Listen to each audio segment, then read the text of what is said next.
Holland is windmills, tulips, and tall blonde girls with arms full of cheese. The car sector has long confined itself to DAF, or Donkerfort. But since 1999, Holland has been playing in the Sports Car Premier League with the Spyker C8.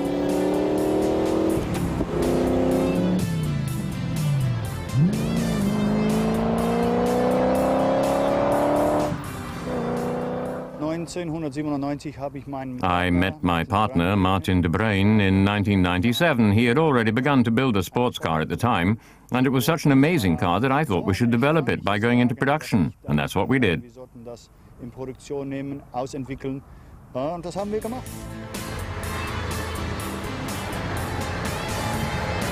What financier Müller and designer de Bruyn produced is a mid-engine sports car with over 400 horsepower and a weight of good 1,000 kilos.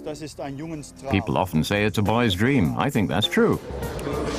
The Spyker is hand-built near Amsterdam. A look at the suspension elements reveals adjustable shock absorbers which work via pushrod control, the finest racing car technology.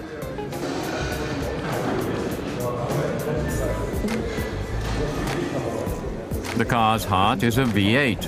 Spyker is the only company in the world to get the Audi engine direct from their factory. It's nestled in a light aluminium chassis similar to the Lotus Elise, weighing just 85 kilos. The first prototype of the La Voilette Coupé. The lines are identifiable, but a lot has later changed, especially in the rear. The spectacular C12 served as a homologation model for a Le Mans racing car.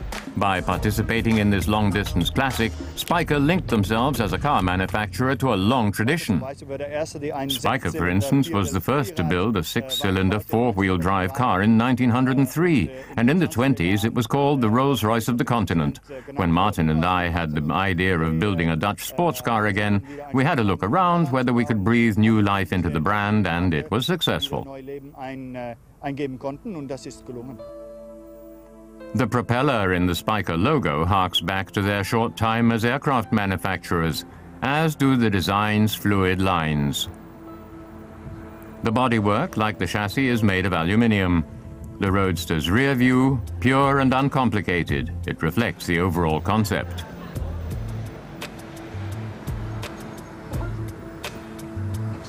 Here too you find the propeller design, as spokes in the 18-inch alloy wheels. Ventilation grills allow the heat of the V8 to escape. The back of the undercarriage is supposed to have diffuser qualities. Inside, the passengers set off on a visual journey through time. Upright pedals, a leather-covered machined aluminium steering wheel, as well as instruments and toggles which are reminiscent of flight pioneer Charles Lindbergh's Spirit of St. Louis. The extravagant shift mechanism and the comfortable sports seats complete the picture of an extraordinary car. The fine-tuned Audi V8 produces 400 horsepower and pushes a maximum of 480 Newton-meters of torque to the crankshaft. The potential for amusement is correspondingly high. The Spyker is proficient in all driving styles, steady gliding or a sudden sprint off. Whether at 2,000 or 7,000 revs, the V8 kicks power out easily.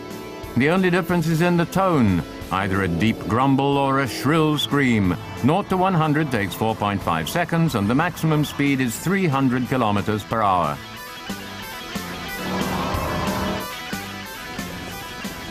The light mid-engine sports car's agility challenges the driver. It's not for nothing that Spyker gives every buyer a day at the Zandvoort racetrack. With the help of touring car and GT specialist Peter Cox, everyone can fine-tune the suspension to their individual needs.